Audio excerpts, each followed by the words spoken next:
ज्ञानाञ्जनशलाकया चक्षुरुन्मिलितं येन तस्मै श्रीगुरवे नमः। नमः ॐ विष्णुपादाय श्रीगौरप्रियमूर्तये श्रीमते भक्तिवल्लभा तीर्थगोस्वामिने नमः। पतितपावन परम करुणामय परमाराध्यतम श्री गुरुदेव नित्य लीला प्रविष्टो विष्णुपाद श्री श्रीमद् भक्ति वल्लभ तीर्थ गोस्वामी महाराज जी के श्रीपाद पद्म में असंख्य कोट साष्टांग दंडवत प्रणाम करते हुए उनकी अहेतु की कृपा प्रार्थना करता। ये पुरुषोत्तम मास बहुत ही अद्भुत मास है।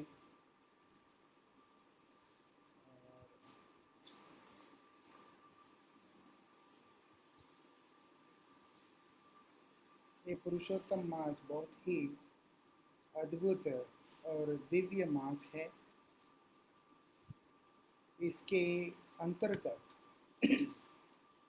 हमारे आचार्यों ने हमें विशेष साधना का शिक्षा प्रदान किया, मार्गदर्शन, विशेष साधना का विचार यहाँ पर दिया कि इस पुरुषोत्तम मास के अंतर्गत हम लोगों को नित्य प्रति चौराग्रगण्याष्टकम, चौराग्रगण्य पुरुषाष्टकम, श्री जगन्नाथाष्टकम, श्री राधाष्टकम आदि अष्टकों का चर्चा हम लोगों को करना चाहिए, क्योंकि ये पुरुषोत्तम मास कार्तिक, माघ, वैशाख आदि मासों से भी श्रेष्ठ मास है। पुरुषोत्तम जो शब्द स्वयं भगवान की ओर इंगित होता रहता है। इसे भगवान स्वयं बोलते हैं, जो तुम्हारे चिंतन है उससे परे और अतीन्द्रिय वस्तु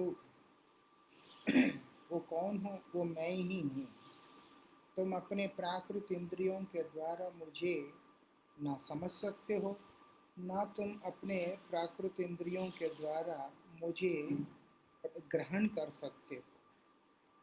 तुम्हारे हर तरह की पहचान से, हर तरह की अवस्था से परे मेरा अस्तित्व है। यस्माद् क्षराद् अतीतो अहम अक्षराद् अपि च उत्तमम्। इसी कारण से मैं उत्तम हूँ, इससे जो सबसे श्रेष्ठतम तत्व माने जाते हैं, जो सबसे श्रेष्ठतम वस्तु माने जाते हैं, उससे भी उत्तम हूँ मैं। इसीलिए मुझे शास्त्रों ने पुरुषोत्तम के नाम से जाना है। इसलिए भगवान कौन है? भगवान पुरुषोत्तम है। पुरुषोत्तम भगवान श्री कृष्णचंद्र और उनकी इस पावन मास के अंदर हर साधक को उनका कृपा लाभ करने के उद्देश्य से साधना करनी चाहिए। इसको नियम बनाकर जो कोई भी विशेष तिथि होता है, उस तिथि के अंदर हमारी साधना का एक विशेष नियम रखकर करना कर्तव्य होता है। इसलिए पुरुषोत्तम मास के अंदर ब्रह्म स्तुति का पाठ करने के लिए हमारे आचार्यों ने व्यवस्था दिया। ब्रह्मा ने भगवान का जो स्तुति किया उसका पाठ करने के लिए यहाँ पर हम लोगों को हमारे आचार्यों ने आदेश दिया। ब्रह्मा की ये स्तुति बड़ा ही अद्भुत स्तुति है। किस लिए ब्रह्मा को स्तुति करना पड़ा? बोला जाता है कि ब्रह्मा को वास्तविकता में भगवान के प्रति मोह उत्पन्न हुआ। भगवान की भगवत्ता के ऊपर, भगवान के अस्तित्व के ऊपर उनके हृदय के अंदर एक संशय उत्पन्न हुआ। जब भगवान श्री कृष्ण ने अघासुर का वध किया था, जब अघासुर का वध किया, ये बात जब ब्रह्मलोक तक चला गया, ब्रह्मा आश्चर्यचकित हो गए हैं। आश्चर्यचकित होकर विस्मृत होकर चिंतन कर रहे हैं कि ये किस प्रकार से संभव है। ये संभव किस प्रकार से है कि एक छोटा सा बालक, वो भी एक ब्रज का बालक, वो क्या कर रहा है, वो अघासुर का वध किया। ये कैसे संभव है? बड़ा आश्चर्य हुआ ब्रह्मा को। क्योंकि ब्रह्मा के अगर श्रेष्ठ प्राणी होता, ब्रह्मा के सृष्टि का हिस्सा होता, तो ब्रह्मा को संशय नहीं होता। लेकिन वो ब्रह्मा का श्रेष्ठ प्राणी है ही नहीं है। वो तो ब्रह्मा के धाम का ही नहीं है। वो ना ही क्षीरोदक विष्णु के हैं अंश है, ना ही गर्भोदक विष्णु के अंश है, ना ही कारणोदक विष्णु के अंश है, ना संकर्षण के अंश है। वो कौन है? स्वयं भगवान है। अब ये ब्रह्मा का स्थान कहाँ पे है? ब्रह्मा तो एक गुणावतार है, भगवान का एक कला मात्र ही है देखा जाए तो, क्योंकि वो अंश का अंश है। ब्रह्मा तो भगवान नहीं है। ब्रह्मा तो भगवान के डायरेक्ट अंश भी नहीं है। भगवान अगर भगवान का अंश भी होता तो भी बात अलग था। ब्रह्मा कौन है? ब्रह्मा केवल भगवान के अंश का जो है वो अंश है। इस कारण से ब्रह्मा भगवान को समझ पाए, ये इतनी सहज बात नहीं है, ये इतना आसान बात नहीं है।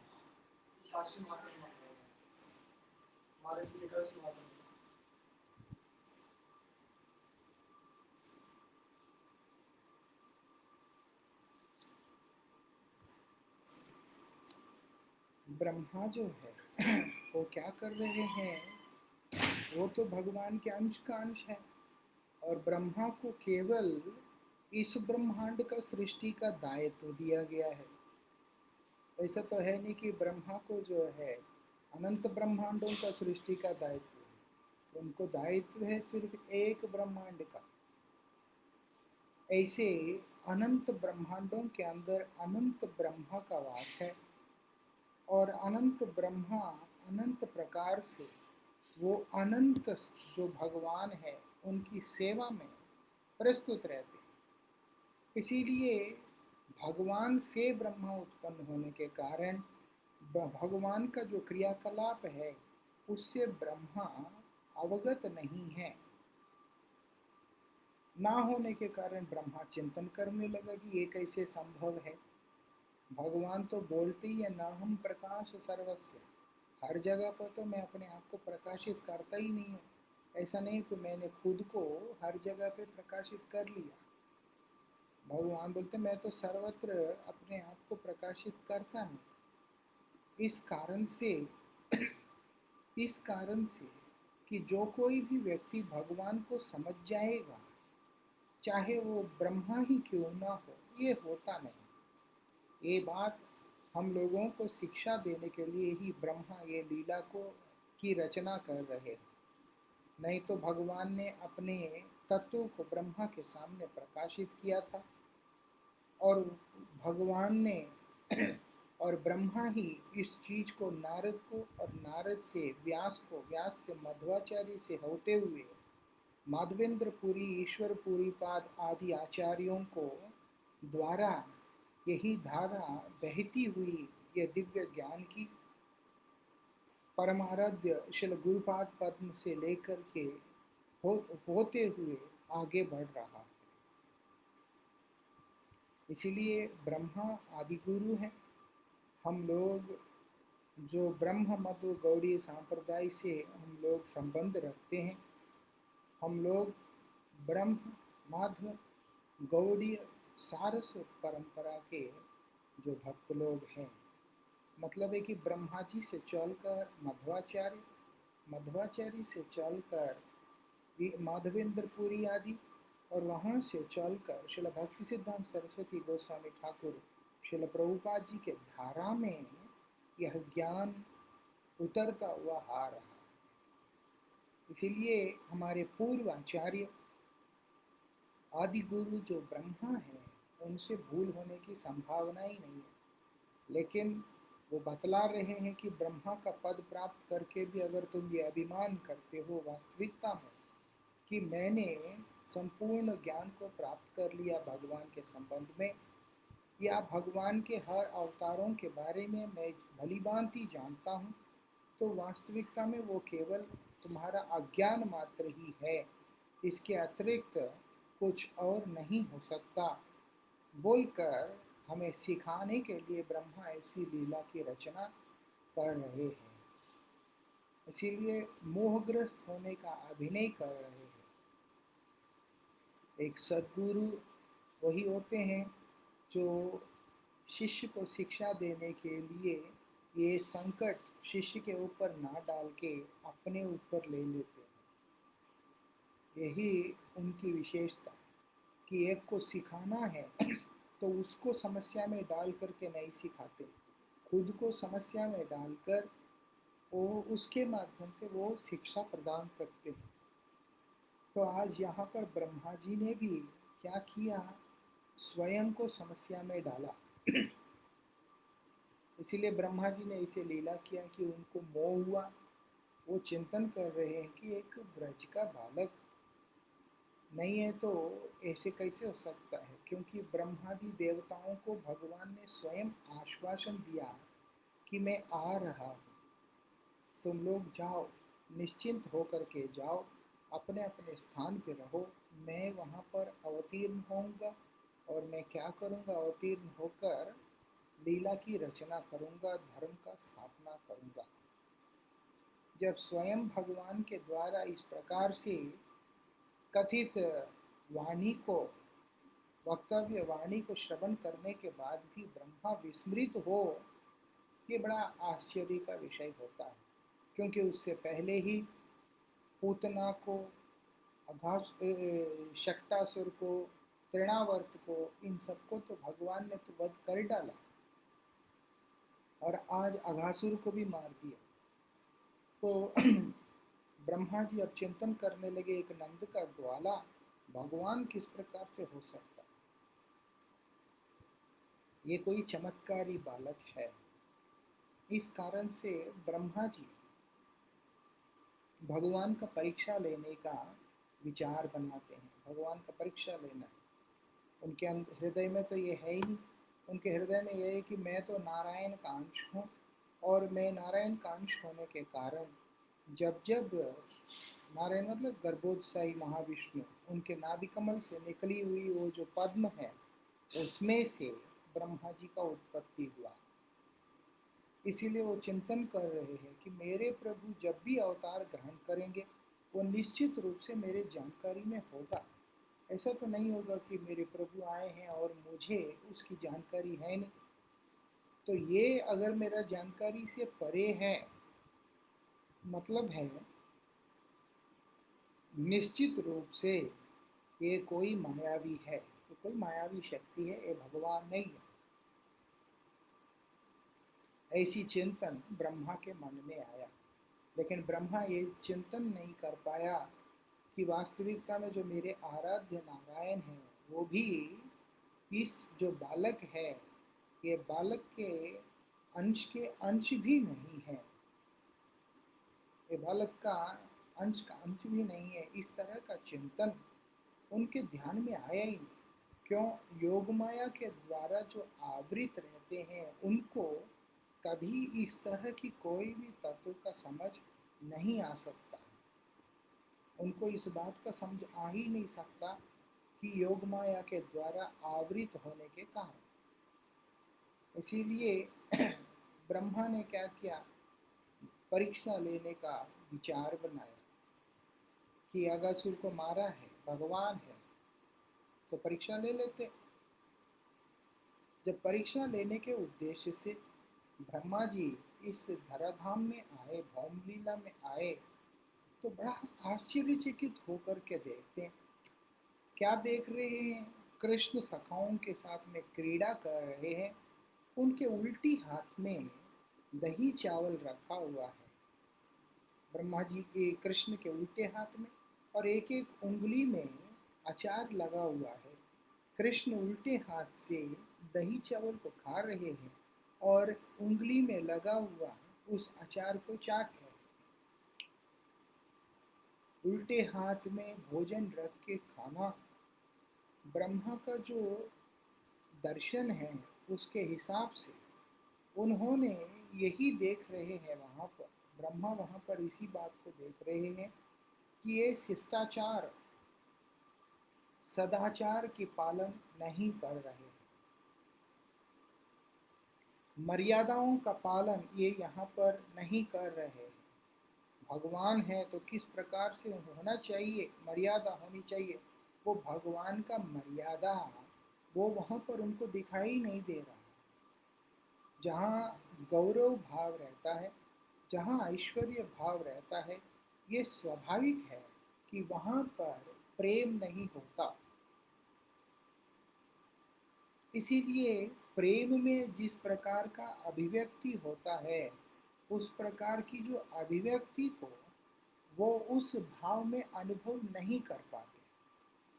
तो प्रेम के अंदर जो भाव दिखाई देते हैं, प्रकाशित होते हैं, वो भाव को वो समझ भी नहीं पाते क्योंकि उनका भाव ही अलग है।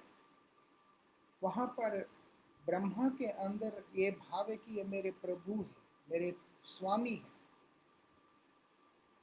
उनके मालूम है कि मेरा जो स्वामी है वो उल्टे हाथ से नहीं खा सकते हैं, वो ग्वाले की तरह नहीं रह सकते, उनके पास ऐश्वर्य दिखाई नहीं पड़ता। जो वन के पत्तों के द्वारा सजा हुआ एक ग्वाला, जंगल के फूलों के द्वारा निर्मित एक हार को धारण करने वाला एक नंद का ग्वाला जो उल्टे हाथ में खा रहा है, इसके हाथ से उसके हाथ से उठाकर उच्छिष्ट बना बना करके जो खा रहा है, भगवान तो इसका उसका झूठा तो खाता नहीं। इसीलिए ब्रह्मा चिंता में ये सोचकर कि ये बालक वास्तविकता में भगवान नहीं है, इसके पीछे अपने समय को व्यर्थ गंवाना कोई मतलब नहीं होता। फिर भी उनके अंदर एक इच्छा हुआ कि एक प्रकार की क्रीड़ा करी जाए, खेलें, एक बार खेलते हैं। इसीलिए वो देख रहे हैं सखाओं से लेके खाते हैं और सखा कृष्ण को एक वचन संबोधन करते हैं, तू ता करके संबोधन करते हैं। सखा लोग जब कृष्ण को एक वचन के साथ संबोधन कर रहे हैं वो देखा। भगवान कैसे होना चाहिए, भगवान वो है जिनकी स्तुति निरंतर ब्रह्मा वरुण इंद्र रुद्र मरुत आदि कर रहे होते हैं, जो सब समय ब्रह्मादि देवता जिसके गुणगान जिसका महिमा कीर्तन कर रहे होते हैं। ऐसे जो भगवान है, कोई ऐसा वैसा व्यक्ति नहीं है, ऐसे जो भगवान है उस भगवान के बारे में यहाँ पर बतलाया जा रहा है। वो ऐसे भगवान के बारे में यहाँ पर समझ पाना किसका बस का काम है। और ब्रह्मा तो एक साधारण सा जीव है जो कि 100 जन्म तक विधि से कर्म संन्यास का पालन करने वाला व्यक्ति ब्रह्मा के पद को प्राप्त कर लेता है।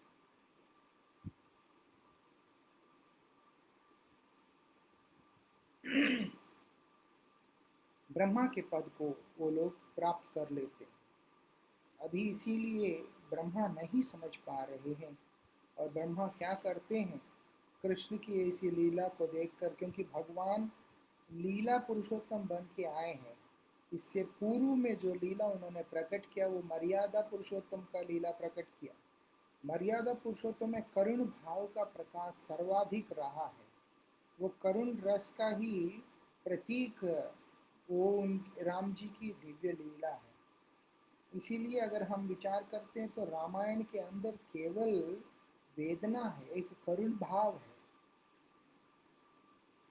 इसके अतिरिक्त उसके अंदर उस तरीके से और मर्यादा पुरुषोत्तम होने के कारण शिक्षा प्रद रहा। भगवान ने इस संसार के अंदर जन्म लिए हुए व्यक्ति को कैसे रहना है, पिता से कैसे व्यवहार करना है, भाई से कैसे व्यवहार करना है, पत्नी से कैसे व्यवहार करना है, बच्चों से कैसे व्यवहार करना है, राज्य किस प्रकार से शासन करना है और प्रजा को किस प्रकार से संतुष्ट रखना है, आदि हर चीज को वो क्या किया उन्होंने, इस प्रकार की हर चीज को उन्होंने क्या किया, आचरण करके शिक्षा प्रदान किया। उन्होंने आचरण करके वहां पर शिक्षा प्रदान किया था। ये मर्यादा पुरुषोत्तम की लीला और साथ ही एक करुण भाव को भी वहां पर प्रकाशित किया। इसीलिए सब समय रामलीला के अंदर एक तरह का उदासी देखने में आता है। यद्यपि भगवान श्री राम का हर लीला आनंद से ओतप्रोत है, तब भी क्या देखने में आ रहा है, एक तरह का कष्ट, एक तरह की पीड़ा दिखाई पड़ रहा है। क्योंकि इतने छोटे उम्र के अंदर भगवान राम को 14 वर्ष का वनवास लेना पड़ा। उस वनवास के अंदर भी माता सीता का हरण हुआ। फिर उसके बाद लंका विजय करना पड़ा। फिर उसके बाद अग्नि तीर्थम में माता सीता का अग्नि परीक्षा हुआ। फिर उसके बाद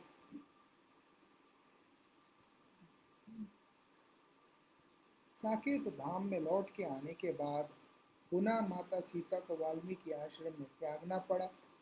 और उसके बाद कई सारी कष्ट भरी जो लीला, उसके बाद माता सीता भूमाता के गर्भ में प्रवेश करके अपनी लीला को संवरण भी किया। इस तरह से मर्यादाओं को घेरे में, मर्यादाओं के घेरे में स्वयं को रखकर एक करुणा भरी लीला का प्रकाश भगवान श्री रामचंद्र जी के रूप में किया। इसीलिए उन्होंने उसके बाद द्वापर युग के अंदर उससे पूर्णतः भिन्न लीला पुरुषोत्तम की लीला को प्रकाशित किया आनंद प्रदान करने के लिए, कि सब समय इस तरह की लीलाएं नहीं। और दूसरा, इस बार विशेष करके द्वापर में ब्रह्मा जी के एक दिन में जो 14 मनु होते हैं, उसके अंतर्गत जो सप्तम मनवंतर है, जो वर्तमान जो मनु का जो शासन काल है, सप्तम मनवंतर के 28वें चतुर्युग में भगवान ब्रजेंद्र नंदन श्री कृष्ण पूर्ण पुरुषोत्तम का आविर्भाव लीला होता है। ये बात हम लोगों ने अनेकों बार गुरुवर्गों से, श्रेष्ठ वैष्णव आचार्य गणों से श्रवण किया। इसीलिए वही समय है कि भगवान का इस धरित्री पे प्रादुर्भूत होना। 14 मनु होते हैं। एक एक मनु का आयु काल वो कितना होता है, 71 चतुर्युग होता है।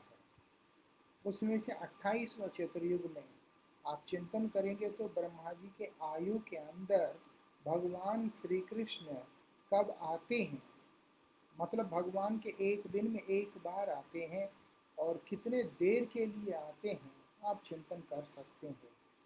इसीलिए कब आए कब चले गए, ये भी ब्रह्मा जी के समझ से परे वाली स्थिति है। ना समझ पाने के कारण ब्रह्मा जी वहां आके जब कृष्ण को देखा, उनको लगा साधारण सा ग्वाला है, उल्टे सीधे हाथ में खा रहा है, कभी किसी के पात्र में से उच्छिष्ट उठा के खा रहा है, कभी किसी के पात्र से उच्छिष्ट उठा के खा रहा है।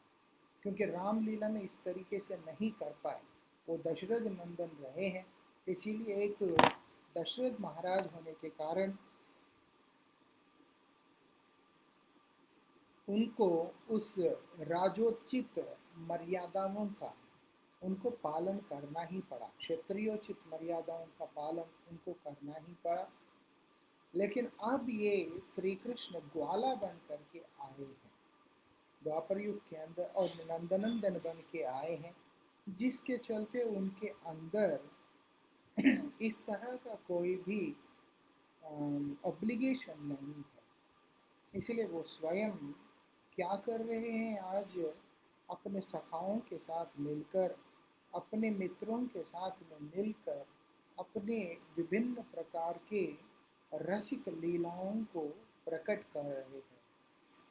श्रीमद् भागवत जी के अंदर ये बात समझ में आता है क्या है कि भगवान श्री कृष्ण रसराज है, रसिक शेखर है, इसीलिए विभिन्न प्रकार की लीलाओं को वो प्रकट कर रहे हैं। आज लीला पुरुषोत्तम, लीला पुरुषोत्तम होने के कारण अनेक प्रकार के लीलाओं को वो आज वहाँ पर प्रकट कर रहे हैं। उसका पीछे कारण क्या है? बोलते मदभक्त विनोदार्थम, मेरे भक्तों को आनंद प्रदान करना है, मैंने उनको सुख विधान करना, उनको अच्छा लगना चाहिए मेरे भक्तों को। इसीलिए भक्तों को सुख हो, उसी को उद्देश्य रखते हुए मैं क्या कर रहा हूँ? तरह तरह की लीलाओं को प्रकट कर रहा हूँ। उसी लीलाओं के अंतर्गत जो विश्रम्भ लीलाएं हैं, क्योंकि ब्रजेंद्र नंदन श्री कृष्ण चंद्र 64 कलाओं से परिपूर्ण, 64 गुणों से परिपूर्ण होने के कारण, अनंत गुणों से भी पूर्ण होने के कारण, उनकी ये जो दिव्य लीला वो अनंत प्रकार से शिक्षाओं को देती हुई जा रही है। लेकिन उनका मुख्य उद्देश्य क्या है? गीता जी में भगवान बोल रहे हैं परित्राणाय साधूनाम विनाशाय च दुष्कृताम। ये जो दुष्कृतशालियों का जो विनाश है ये सेकेंडरी है, इसीलिए दूसरे नंबर पे रखा। प्राइमरी क्या है? परित्राणाय साधूनाम। जो साधु जन होते हैं, साधु कौन होता है? भगवान से प्रेम करने वाला, भगवान को चाहने वाला, भगवान को अपना मानने वाला जो भगवत भक्त होता है, शरणागत भक्त होता है, आश्रित भक्त होता है, उन भक्तों के लिए कल्पतरु स्वरूप में भगवान वहाँ पर प्रकट होकर क्या कर रहे हैं? उनके साथ में विलास कर रहे हैं ताकि उनका आनंद वर्धन हो सके। भगवान भक्त का आनंद को वर्धन करते हैं, उनका भक्तों का आनंद को बढ़ाते हैं। इसलिए बोलते हैं मैं क्या करता हूँ? भक्त को सुख देने के लिए ही सारा काम करता हूँ, और कोई मेरा उद्देश्य एजेंडा नहीं होता। एकमात्र मेरा उद्देश्य है कि मेरे भक्तों को सुख किस प्रकार से दिया जा सकता है, बस। तो इसीलिए भक्तों को जब सुख विधान करते हैं तो स्वामी बन के नहीं करते, उनका अपना बन करके करते। मुझे अभी भी याद है जब हमारी माता जी, स्वयं हमारी माता हमारे ही विद्यालय के अंदर हिंदी टीचर की तरह हिंदी टीचर बनी थी, शिक्षक बनी थी। उस समय जो माँ है उसके गोद में हम बड़े हुए हैं, लेकिन वही माँ जब स्कूल में है तो उनको टीचर बोल के ही संबोधन करना पड़ा। कभी भी ऐसा नहीं हुआ कि हम उनको माँ बोल के संबोधन कर रहे। उस स्थान का गरिमा, उस स्थान का एक महिमा है, उसका संरक्षण रखते हुए आचरण करके चलना पड़ता है। उसकी मर्यादा को भंग नहीं किया जा सकता है, उसकी मर्यादा का यथावत पालन करते हुए ही हमको आगे बढ़ना चाहिए होता है, और वही विधि भी है। इसीलिए भगवान के राम रूप से भगवान आए हैं, वरा रूप से आए, कूर्म रूप से आए, वामन रूप से आए, इस तरह के अनेक लीलाएं हैं जिनके अंदर केवल ऐश्वर्य भाव ही प्रकाशित हुआ है, ऐश्वर्य भाव ही प्रकाशित हुआ है। लेकिन एकमात्र लीला वो है जो ब्रजेंद्र नंदन श्री कृष्ण का जो लीला, वो भी ब्रज का जो कृष्ण है, इसीलिए बोला ब्रजेंद्र नंदन श्री कृष्ण जो कोई गोलोकाधिपति है, उनकी जो दिव्य लीला है वो एक ही ऐसा रहा जिसके अंदर विश्रम्भ भाव रहा है।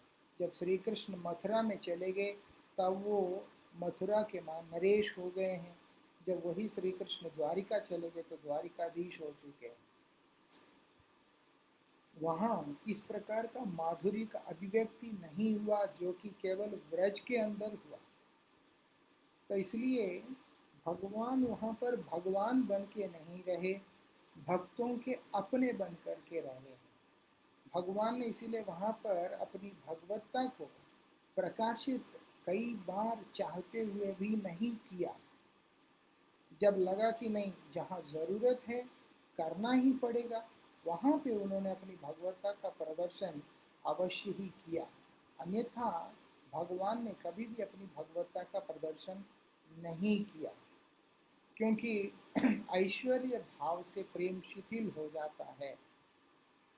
भगवान एक निष्कपट विशुद्ध हृदय को चाहते हैं, जिससे भगवान प्रेम कर सके, जिसमें भगवान वास कर सके। भगवान भक्त के हृदय में वास करते हैं और भक्त के हृदय में ही रहना पसंद करते हैं।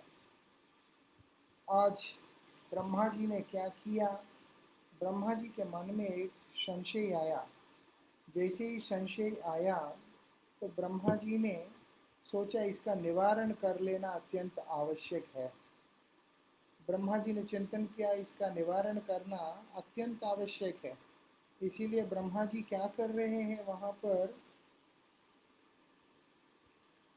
ताकि वो चाहते थे कि जगत को इस बात का शिक्षा भी मिले, जगत को यह बात का शिक्षा मिले कि देखो उन्होंने क्या किया। अब भगवान श्री कृष्ण के जितने भी बछड़े हैं, तब भगवान श्री कृष्ण बछड़े चराया करते थे, गाय नहीं चराते थे। उस समय वो बछड़े चराया करते थे। इसीलिए वो जितने भी बछड़े हैं जो चर रहे हैं इधर उधर, इन्होंने क्या किया, उन्हें उठाकर एक गोपन स्थान में ले जा करके रख दिया।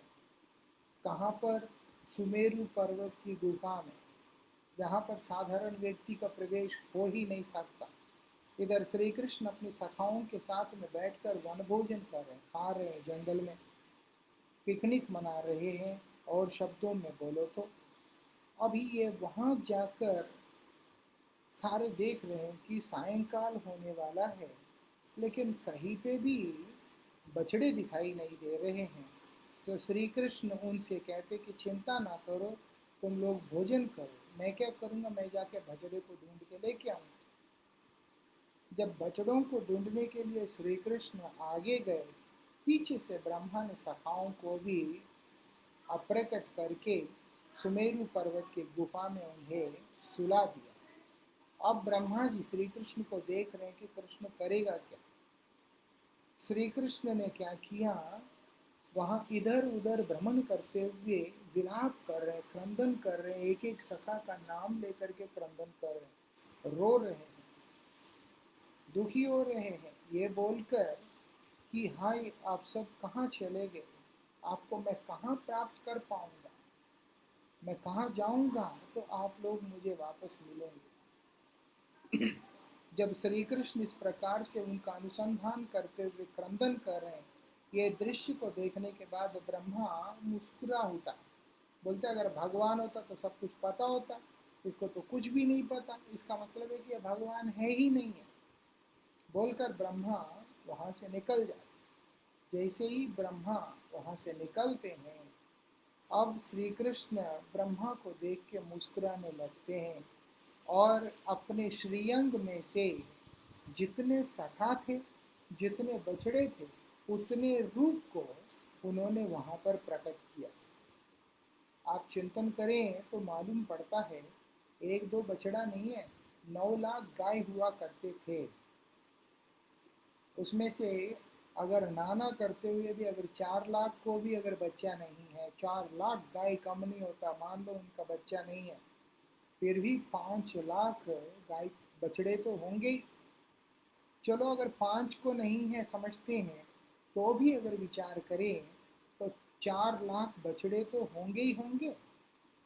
और साथ में कितने सारे सखा श्री कृष्ण के, जो मुख्य मुख्य सखा के अलावा और भी जितने भी सखा लोग वहाँ पर हैं, एक नहीं दो नहीं, अनेक सखा, इतने सारे रूपों में श्री कृष्ण ने अपने आप को विस्तार कर लिया पूरा। श्री कृष्ण ने खुद को विस्तार कर लिया। विस्तार करने के बाद सबको लेकर वापस गोकुल महावन पहुंच रहे हैं। अब पहुंच गए हैं, बड़ी अद्भुत घटना आज से घटना शुरू हुआ। वो ये, हर बार जब श्री कृष्ण गोचारण के लिए जाते हैं, यशोदा मैया से लेकर के उस स्थान में रहने वाले, उस गांव में रहने वाले जितने भी माताएं, जितने भी ब्रजवासी, सबका ध्यान उसी तरफ केंद्रित रहता था, उसी तरफ रहता था कि कब कृष्ण वापस आएगा, कब कृष्ण का दर्शन हम लोगों को प्राप्त होगा। लेकिन आज बड़ा अद्भुत है, आज जो कोई भी श्री कृष्ण को आता हुआ देख रहा है, उसकी नज़र कृष्ण पे नहीं, अपने अपने बच्चे के ऊपर ही टिका हुआ, अपने अपने बच्चे के ऊपर ही उन लोगों का नजरें टिका हुआ है। ये बड़ी आश्चर्य की बात है। गाय, जितने भी गाय हमेशा श्री कृष्ण को देखने के बाद दूध दिया करती थी, लेकिन आज अपने बछड़े को देखने से ही दूध का धार प्रवाहित होने लगता था। बड़ी अद्भुत लीला गोकुल के अंदर घट रहा है। इसीलिए यशोदा श्री कृष्ण से कहती थी कि पुत्र, तुम अगर गौशाला के अंदर नहीं जाओगे तो गाय दूध देगा नहीं। इसीलिए गोमाता का दोहन हो, दुग्ध दोहन हो, उसके लिए तुम्हें गौशाला में जाना पड़ेगा। इसलिए यशोदा मैया शाम को श्री कृष्ण जैसे ही लौट के आते हैं, आने के साथ ही उनको अच्छी तरह से सजाकर यशोदा क्या करती है, उनको गौशाला में भेजती है कि तुम गौशाला में जाओ। यशोदा के गौशाला में जाओ, गौशाला में जैसे ही श्री कृष्ण गए, वैसे ही गाय दुग्ध देने लगती थी। लेकिन ये पहली बार देखने में आता है कि गाय बछड़े को देख करके लगातार चाट रही है।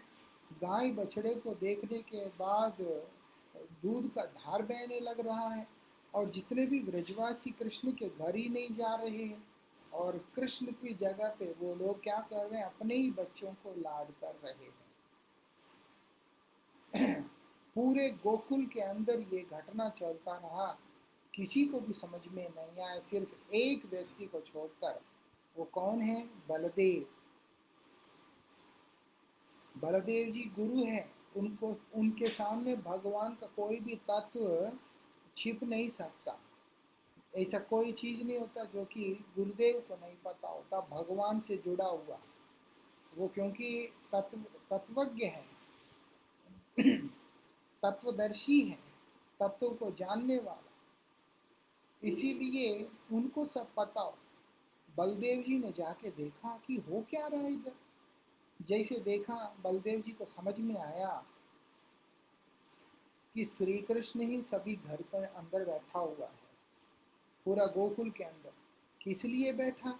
सिर्फ इसी कारण से नहीं कि ब्रह्मा जी ने बछड़ों को और सखाओं को चोरी किया।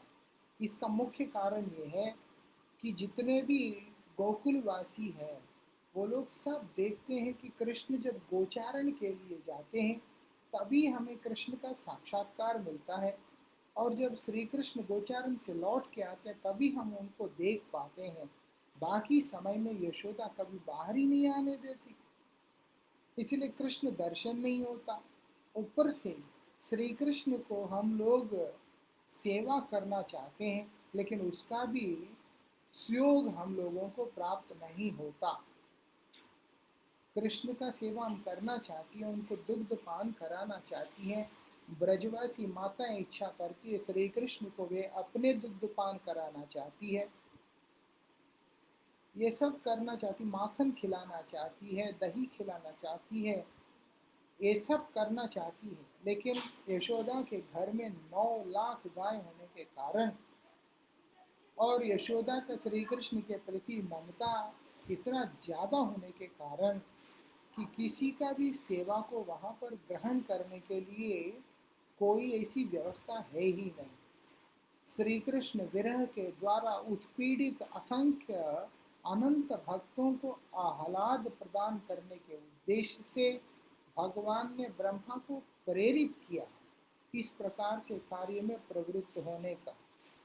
भगवान ने ब्रह्मा को प्रेरणा के अलावा भगवान ने ब्रह्मा को प्रेरणा के अलावा इस प्रकार से मति बना दिया जिससे कि ब्रह्मा ऐसी लीला कर सके और जगत को शिक्षा भी प्राप्त हो सके। इसीलिए ब्रह्मा आके उनको हरण करके ले गए हैं, और 1 वर्ष तक इस क्रम में लीला चलता रहा। एक दिन नहीं, 2 दिन नहीं, संपूर्ण रूप से 1 वर्ष तक इस प्रकार का लीला चलता रहा। योगी जब योग साधना करके स्वयं को 9 रूपों में विस्तार कर सकता है, असंख्य रूपों में तो भी नहीं कर सकते। कोई कोई साधना करके पानी के अंदर अपने प्राणों को रोक के रख सकता है, कोई अग्नि में जले बिना रह सकता है। इस तरह से योग साधनाओं के प्रभाव से जो सिद्धियां लाभ करते हैं उससे कई सारी चीजें किया जा सकता है। लेकिन बड़ी अद्भुत बात यह है कि भगवान की तरह अपने आप को असंख्य रूपों में प्रकाशित करने का और उस असंख्य रूपों का एक एक रूप का एक एक प्रकार का भाव अभिव्यक्ति को भी लाना, ये साधारण व्यक्ति का बस का क्षेत्र ही नहीं है। यही उसकी विशेषता। इसलिए श्री कृष्ण ब्रज में है और जो जो ब्रजवासी जिस जिस के घर में जिस प्रकार का भाव है, उन उन घर में उस प्रकार के भाव में ही भावित होकर वो लीला को कर रहे हैं। सारे खुश क्योंकि सबका इच्छा पूरा हो रहा है, उनको कृष्ण की तरफ आकर्षण ही नहीं हुआ। एक तरह से विचार करें तो 1 वर्ष तक ब्रज के अंदर सभी अपने अपने बच्चों को लेकर अपने अपने दुनिया में ही मग्न रहे। अब इधर ब्रह्मा के चिंतन करते हैं कि क्या हुआ होगा, देखूं तो सही एक बार। जब ब्रह्मा आके वहां देखते हैं तो ब्रह्मा आश्चर्यचकित होकर देखते हैं कि जितने भी सखा, जितने भी बछड़े हैं, वो सब के सब वहां पर कृष्ण के साथ में ही हैं और आनंद के साथ में विहार कर रहे हैं। ब्रह्मा चिंतन किया कि बड़ा आश्चर्य की बात है, ये सुमेरु पर्वत की गुफा से कैसा उठा के ले आया?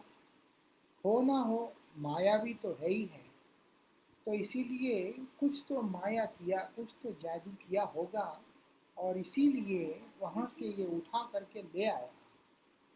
यही चिंतन करते हुए उन्होंने क्या किया, यही चिंतन करते हुए शायद उठा करके ले आया होगा, कोई बात नहीं, मैं जाके पहले सुमेरु गुफा के अंदर चेक करता।